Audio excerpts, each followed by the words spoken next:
एक छोटंसं गाव होतं. त्या गावामधले जे लोक होते ते एकदम सुखी समाधानानं राहायचे. काम करायचं, यायचं, जेवायचं, राहायचं, प्यायचं, खायचं एकदम आरामशीर. त्या गावामध्ये मिनिमम कधीतरी भांडणं व्हायचे.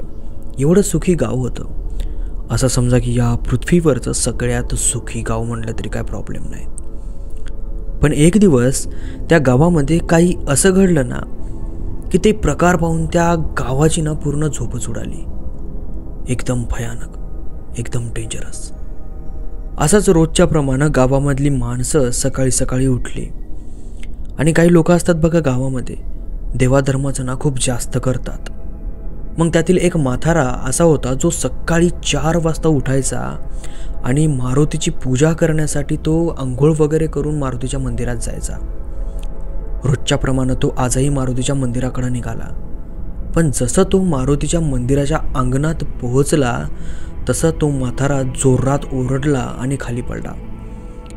आजूबाजूची जे घरवाले आहेत ते फडाफड दारं उघडतात आणि बाहेर येतात. बघतात तर काय, तो म्हातारा जमिनीवर पडलेला आहे, थरथर कापतोय.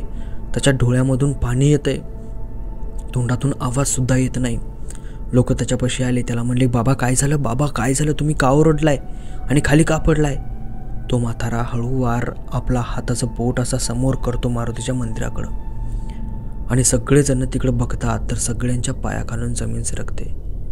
कारण त्या मारुतीच्या मंदिराच्या अंगणामध्ये 7 मृतदेह पडलेले होते. ते पण एका लाईनमध्ये ठेवलेले.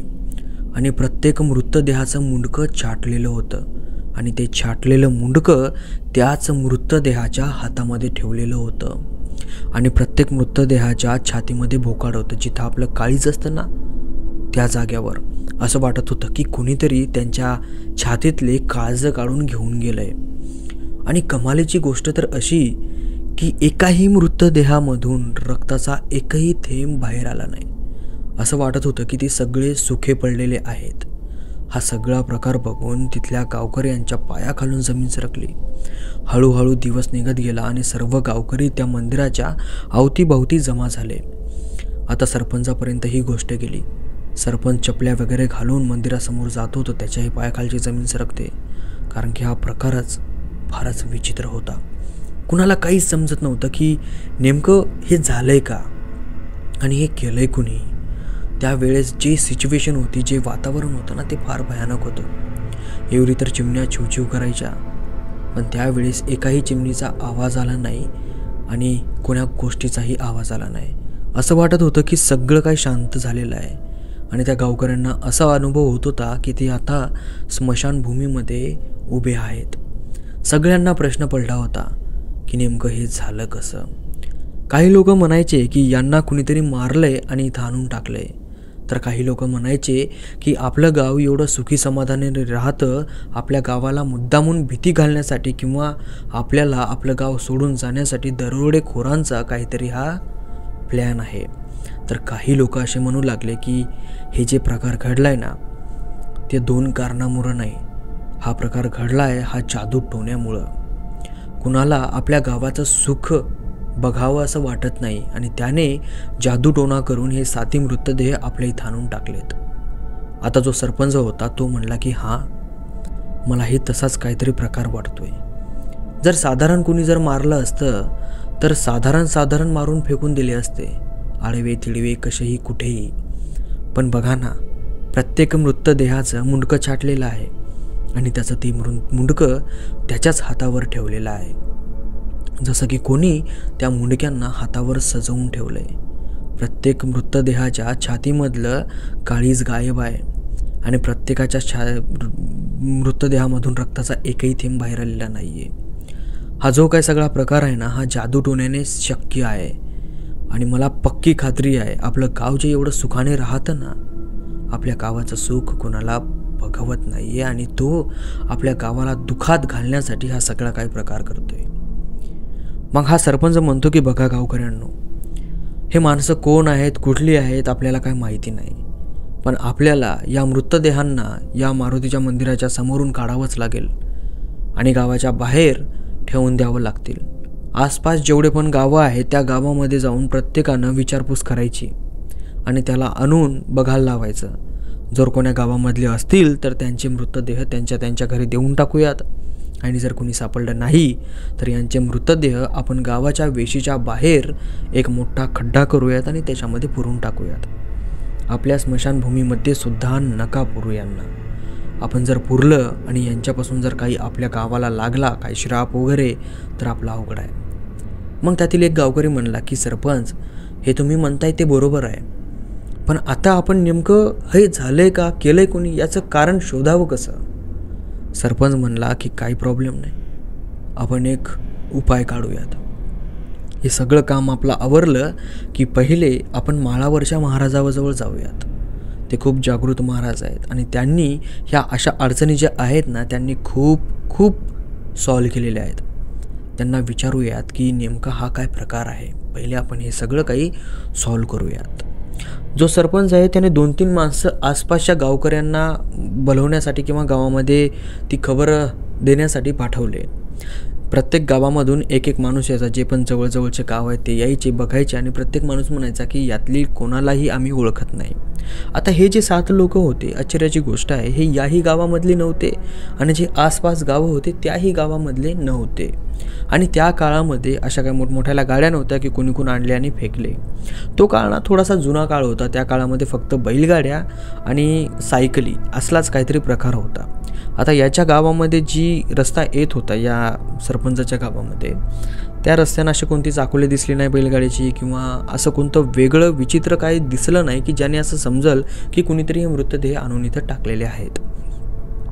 मग यांनी ठरवलं की या मृतदेहांना उचलायचं, गावाच्या बाहेर न्यायचं आणि कुठंतरी पुरून टाकायचं. आणि तसंच यांनी केलं.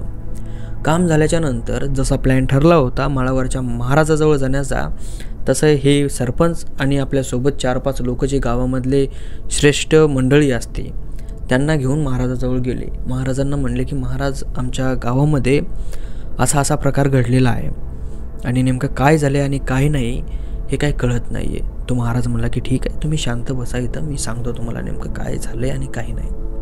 महाराज डोळे बंद करतो आणि काही मंत्र उच्चारण करतो. 1-2 मिनिट तो डोळे बंद करून शांत मनानं मांडी घालून बसतो आणि अचानक महाराजाला घाम सुटायला लागतो. त्याच्या कपाळावर आठी पडायला लागतात. महाराजाचे हातपाय थरथर कापायला लागतात आणि महाराज एकदम आपले डोळे उघडतो आणि गावकऱ्यांना म्हणतो की जे नको व्हायला हवं होतं तेच तुमच्या गावावर झालंय. आता तुम्ही मला काही न सांगता सरपंच, तुम्ही एक काम करा, गावातून जाऊन पिठाची एक गोणी घेऊन या. सरपंच त्याच्या माणसाला सांगतात की जा पिठाची गोणी घेऊन या. पीठ घेऊन येतात. महाराज त्या पिठाच्या गोणीवर मंत्र वगैरे छाडतो आणि त्या सरपंचाला म्हणतो की या पिठाच्या गोणीला घ्या आणि तुमच्या पूर्ण गावाच्या भोवताल एक रेषा बनवा. पण लक्षात ठेवा, ही रेषा संध्याकाळी 5:30 वाजता टाकायला सुरुवात करा आणि अर्ध्या घंट्यामध्ये ही रेषा टाकणं कंप्लीट झाली पाहिजे. तुमच्या गावामधले 5 असे लोक, जे लोक पायाळू आहेत, त्या लोकांनाच ही रेषा टाकायला लावा. दुसरं कुण्याही व्यक्तीला या पिठाला हात लावू देऊ नका. मी जे आता मंत्र टाकतोय, मंत्र टाकल्याच्या नंतर या पिठाला कुणीही हात लावता कामा नये. ते 5 लोक येतील, या पिठाला 5 जाग्यावर करतील, गावामध्ये जातील आणि गावाच्या अवतीभोवती टाकतील. त्यांच्यासोबत तुम्ही राहू शकता पण तुम्ही हात लावू नका. आणि त्या गावामध्ये 5च असे लोक होते जे पायाळू होते. मग ते 5 लोकांना बोलवण्यात येतं. ती पिठाची गोणी घेतात आणि पूर्ण गावाने राऊंडमध्ये टाकतात 6 वाजेपर्यंत.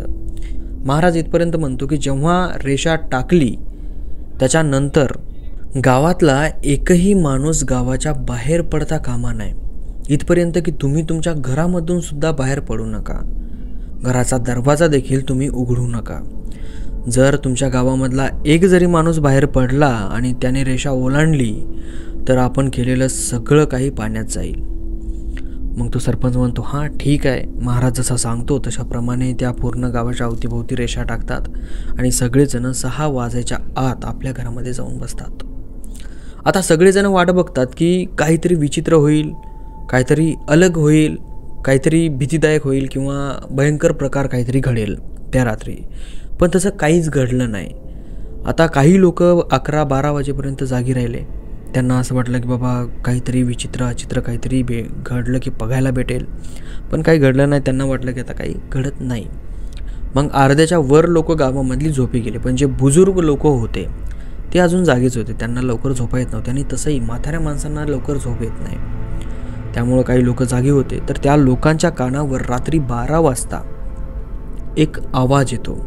आता ते जे गाव होतं ना, त्या गावाच्या अवतीभोवती ना खूप दाट जंगल होतं. आणि त्या जंगलामध्ये कुणीही सहसासहजी संध्याकाळचे 5 वाजले ना की जात नव्हतं. त्या जंगलामध्ये जनावरं वगैरे खूप जास्त प्रमाणामध्ये होते, त्यामुळं कुणीही जात नव्हतं. आणि पहिल्या काळामध्ये झाडंबिडं जरा जास्त होते आणि जंगलाचं प्रमाण पण खूप जास्त होतं. तर या गावाच्या पूर्ण बाजूने जंगल होतं आणि जे या गावचा रस्ता होता तो भर जंगलामधून जायचा आणि यायचा. आता पूर्ण गाव शांत असल्यामुळं त्या जंगलामधल्या ज्या किरकिऱ्या, जनावरं यांचे आवाज गावकऱ्यांना यायचे संध्याकाळचे.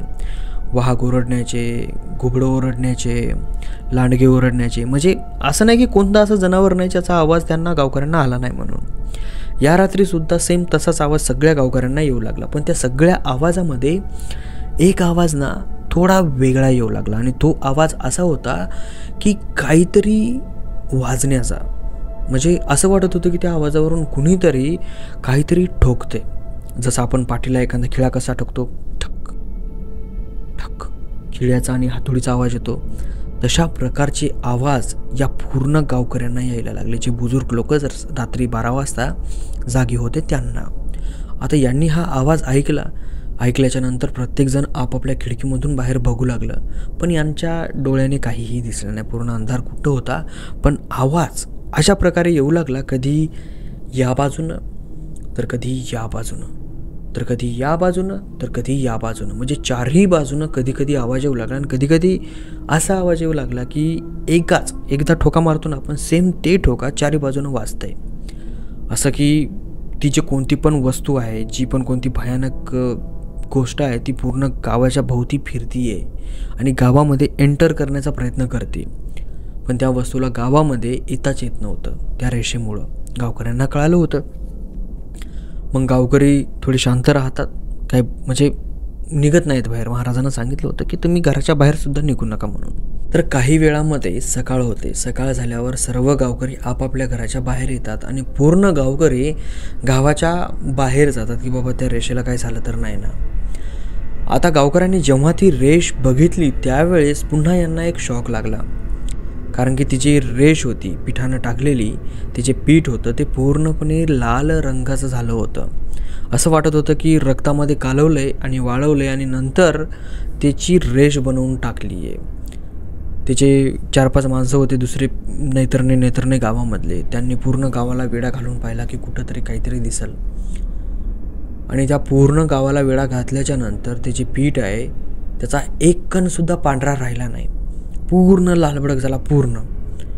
आणि अशी कोणतीच जागा दिसली नाही जिथे रेष मोडलेली आहे किंवा काय झालेलं आहे म्हणून.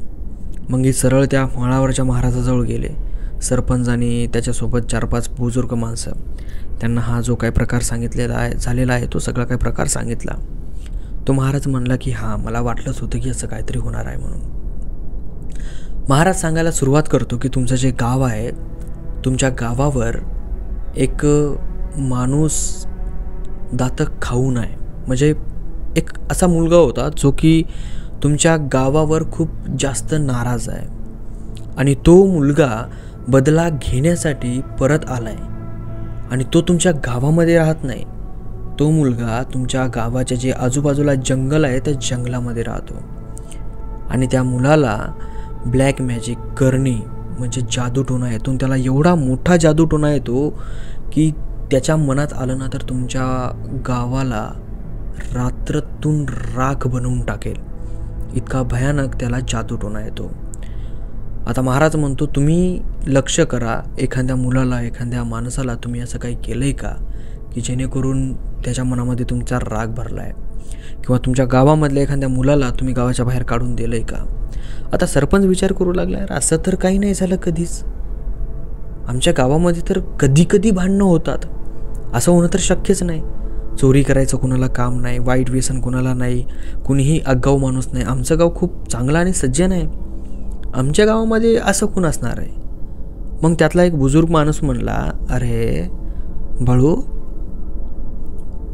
10 वर्षाचा अगोदर आपल्या गावामध्ये एक पोरगा चोरी करण्यासाठी घुसला होता आणि आपल्या गावामध्ये त्याला पकडण्यात आलं.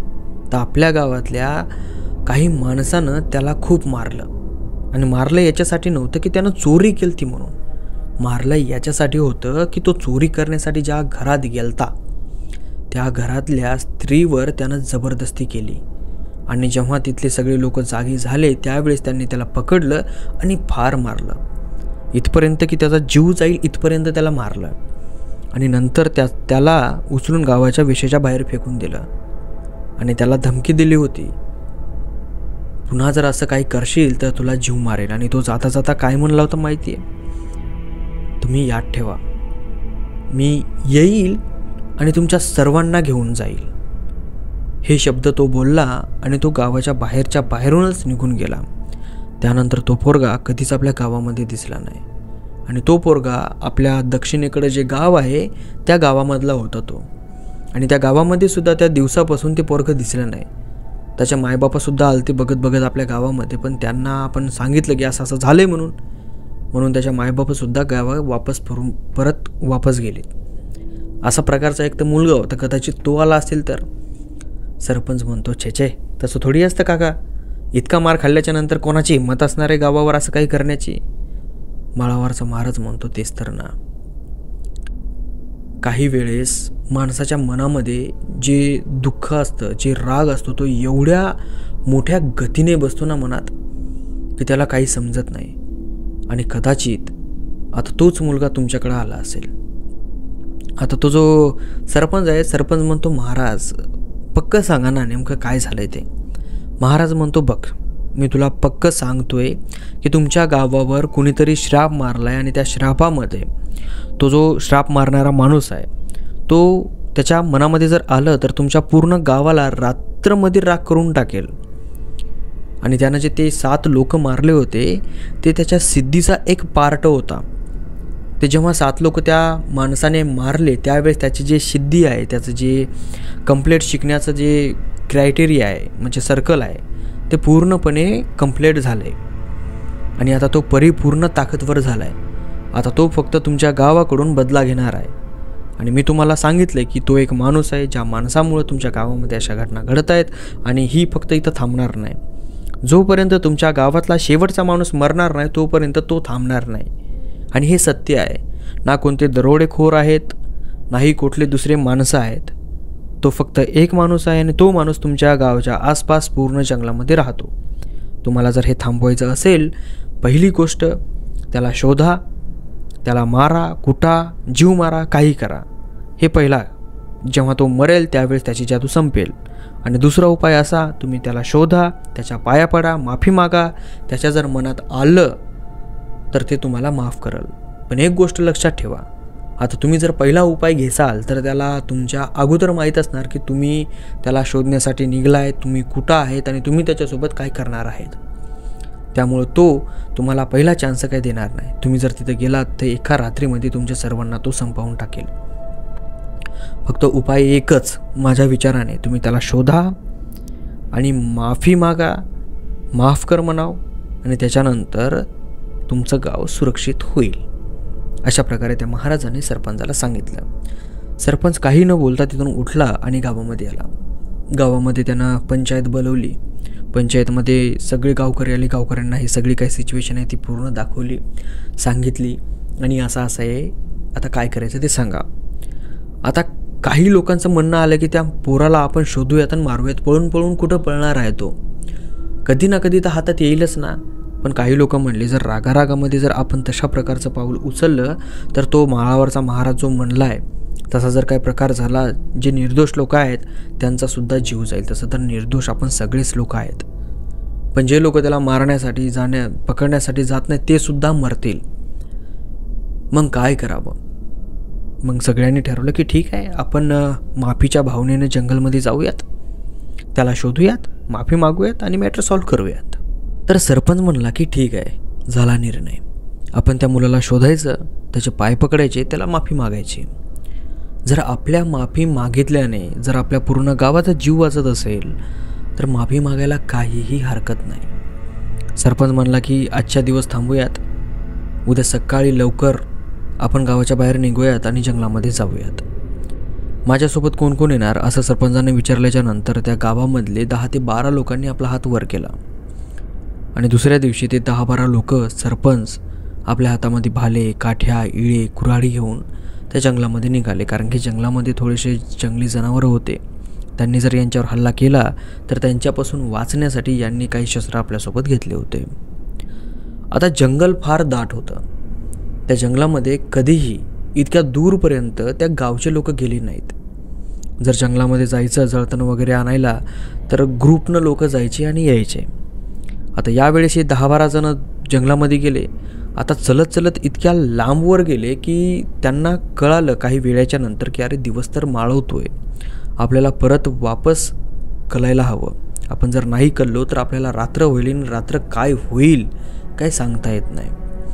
त्यामुळे सरपंच हा आपल्या माणसांना घेऊन रिटर्न वापस येणारच की त्याचं लक्ष एका झाडावर गेलं, ज्या झाडावर एक बाहुली लटकलेली होती. ती काळी बाहुली असते ना, तशा प्रकारची ती बाहुली लटकलेली होती. सरपंच त्या बाहुलीपाशी जातो, बघतो तर त्या बाहुलीचा फार विचित्र प्रकार केलेला होता. त्या बाहुलीच्या दोन्ही हातावर 2 खिळे मारलेले होते, पायावर 2 खिळे मारलेले होते, छातीवर 1 खिळा मारलेला होता, मानेमध्ये 1 खिळा मारलेला होता. पण सगळ्यात मोठी गोष्ट अशी की त्या बाहुलीला ना डोकं नव्हतं, मान छाटलेली होती. त्याला फार विचित्र प्रकार वाटला आणि त्या बाहुलीमधून रक्तासारखे थेंब खाली पडत होते, जसं की ताजं कोणीतरी त्या बाहुलीमध्ये खिळे ठोकलेले आहेत. आणि त्यासोबत जे एक बुजुर्ग माणूस आला होता त्या 12 माणसांमध्ये, तो म्हणला की परवाच्या दिवशी रात्री खिळे ठोकण्याचा आवाज येत होता, बहुतेक तो आवाज हाच असेल. सरपंच म्हणला की इतक्या लांबून खिळे ठोकण्याचा आवाज आपल्या गावामध्ये कसा येईल? झाडाझुडपांमुळे तो आवाज इथंच दबला गेला असेल, तितक्या लांब कसा येईल? आपण खूप जास्त लांब आलोय आपल्या गावापासून. काय काका तुम्ही काही पण बोलताय? मग असं म्हणतात सरपंचाची पुन्हा एक नजर दुसऱ्या झाडावर गेली. त्या झाडावरही असाच प्रकार. असं करत करत 7 झाडावर 7 बाहुल्या टांगल्या गेलेल्या होत्या आणि त्या सगळ्या एकाच प्रकारे. त्यांच्या अंगामध्ये खिळे ठोकलेले होते, माना छाटलेल्या होत्या आणि मानेमधून रक्त बाहेर येत होतं. सरपंचाला थोडी गोष्ट समजायला लागली की ह्या जे बाहुल्या आहेत ह्या बाहुल्या त्या 7 मृतदेहाला तर काही जोडत नसतील ना, म्हणजे त्यांच्यासोबत जे झालंय ते या बाहुल्यापासून तर झालं नसेल ना, असं त्याला वाटायला लागलं. मग जे आजूबाजूचे लोक म्हणले की हां तसंही असू शकतं, कारण की या बाहुल्यांचीही मुंडकी नाही, तर बाहुल्यांना खिळे ठोकलेले आहेत, छातीमध्ये पण खिळा ठोकलेला आहे, हातामध्ये पण खिळे ठोकलेले आहेत, कदाचित तसं होऊ शकतं. मग तसं झाल्याच्या नंतर थोडंसं दूर गेल्याच्या नंतर एक पाण्याचा एक अशी नाली वाहत असते, छोटीशी नाली असते ना आपल्या पाण्याची, ती नाली वाहत असते. आता त्या नालीमध्ये जे वाहणारं पाणी आहे ना ते थोडं विचित्र प्रकारे होतं. सरपंच त्या नालीपाशी जातो, बघतो तर त्या नालीमध्ये जे पाण्याचा कलर कसा व्हाईट असतो एकदम काचासारखा, त्या नालीमधलं पाणी पूर्ण काळंभोर होतं, जसं की एखादं खराब झालेलं बेंदाड, तशा प्रकारचं ते पाणी. त्या पाण्याचा वास येत होता. वास इतका भयानक येत होता की जसं की कुणीतरी सडलेलं आहे आणि काहीतरी सडलेल्या वस्तू त्याच्यामध्ये पडत आहेत.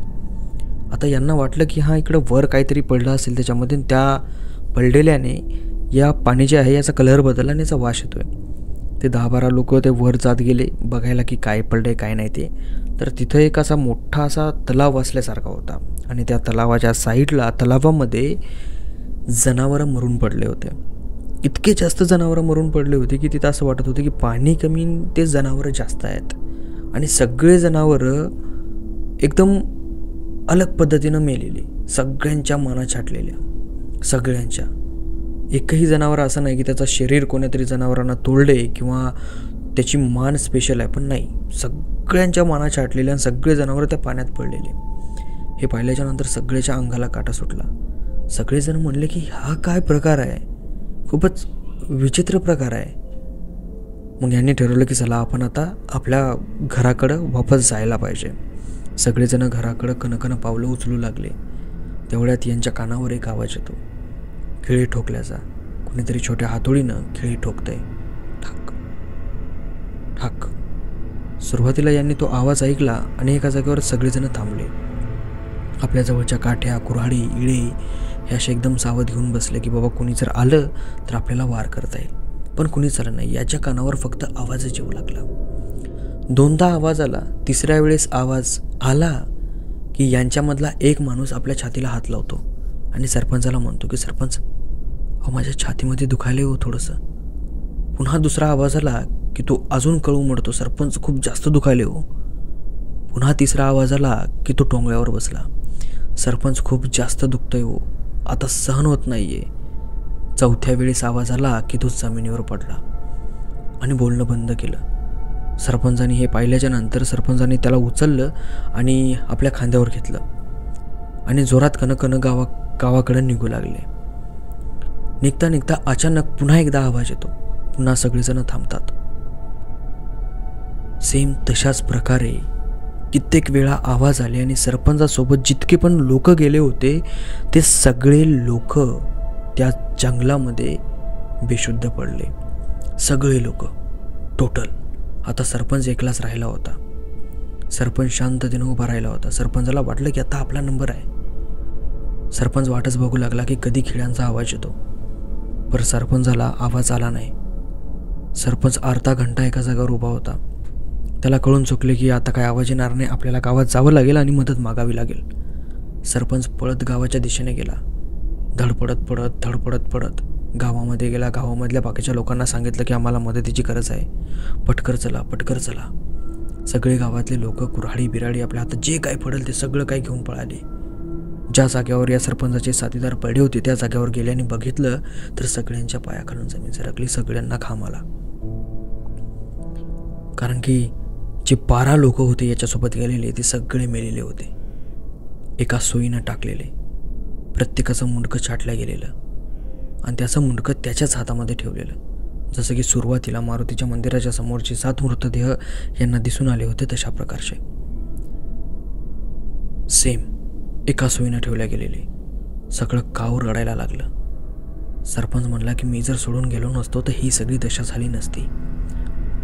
आणि सगळ्या गावाला एक आवाज आला, हसण्याचा आवाज.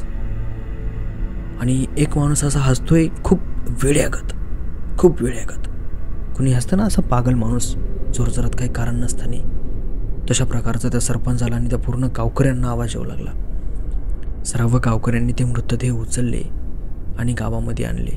स्मशानभूमीमध्ये ते मृतदेह पुरले आणि त्या गावामध्ये जितकं सुखाचा माहोल होता ना ते सगळा दुःखाच्या माहोलमध्ये बदलून गेला. असं एकही घर राहिलं नाही जे की हसत खेळत झोपलं म्हणून.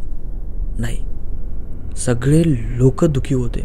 सगळं गाव एखाद्या स्मशानभूमीसारखं वाटत होतं. गावामध्ये जे लहान लहान लेकरं बाहेर निघून खेळायचे ते सुद्धा आता बाहेर निघले नव्हते. आणि त्या गावामध्ये आवाज घुमायचा. 1 घंट्यानंतर 2 घंट्यानंतर हसण्याचा आवाज. सगळेजण विचित्रपणाने घाबरले होते. सगळ्यांना आपापला जीव वाचवण्याचं पडलं होतं. यांना वाटत होतं की काय करावं आणि काय नाही, हे सगळा प्रकार कसा थांबवावा, काही समजत नव्हतं. ती रात्र तेवढी भयानक गेली की बघायचं कामच नाही. दुसरा दिवस उजाडतो. सरपंच उठतात, गावामध्ये येतात, पंचायत बोलवतात आणि या सगळ्या गोष्टीचा जे काही निर्णय लागल तो निर्णय घेण्याच्या मार्गावर लागतात. पण तेवढ्यात अचानक एक अर्धवट वयाचा माणूस गावाच्या बाहेरूनच ओरडत गावामध्ये येतो.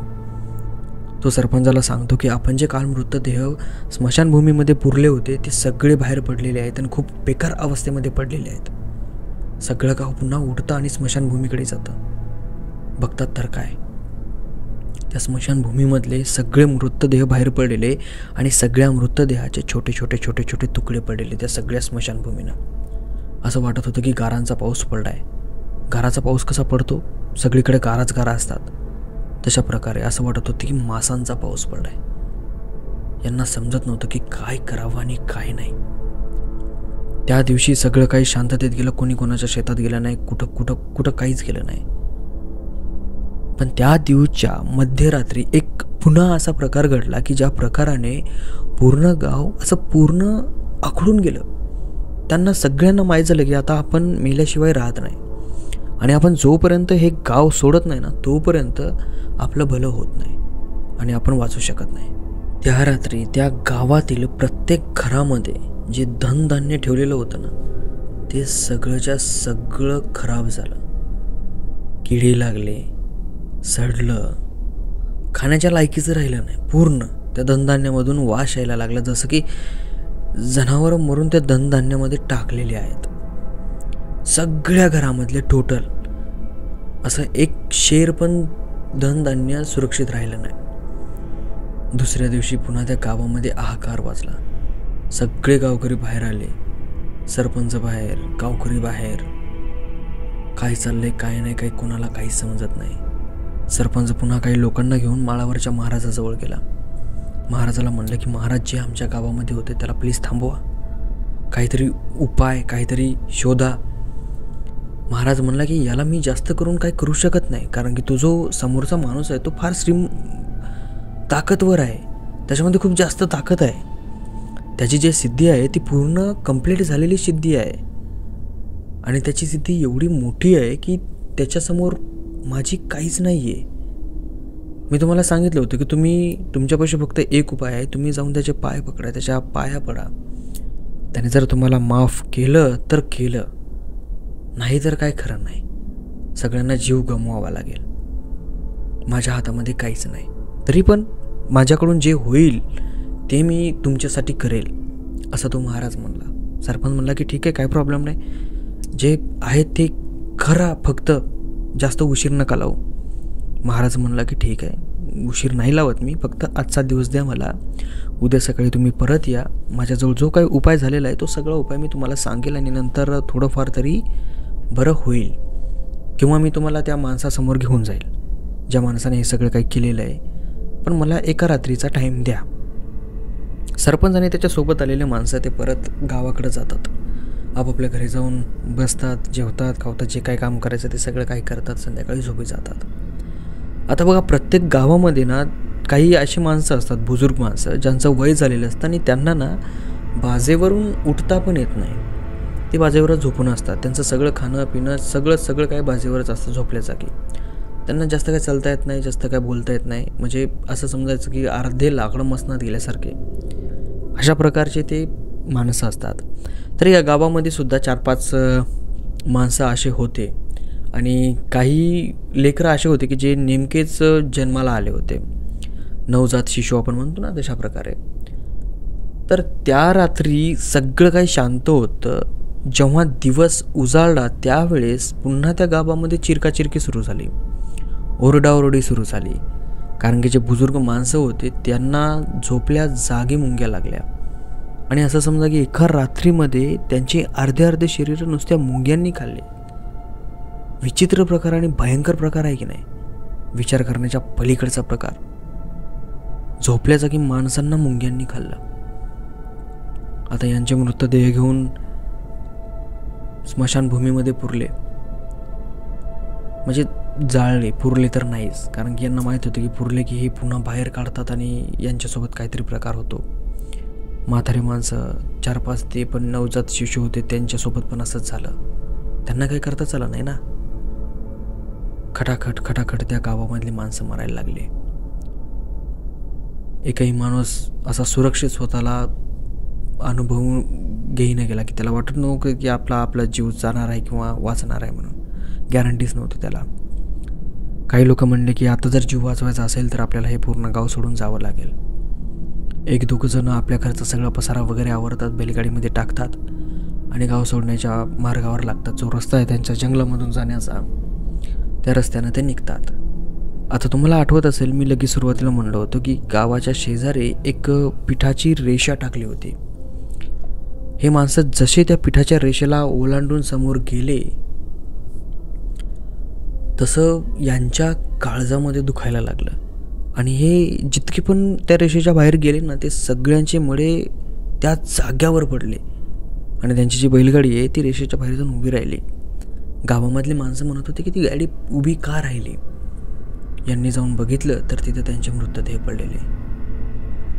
तेवढ्यात समोरून तो जो माळावरचा महाराज आहे तो यायलेला दिसला आणि तो या गावाच्या जवळ आला. त्या रेषेच्या बाहेरच उभा होता.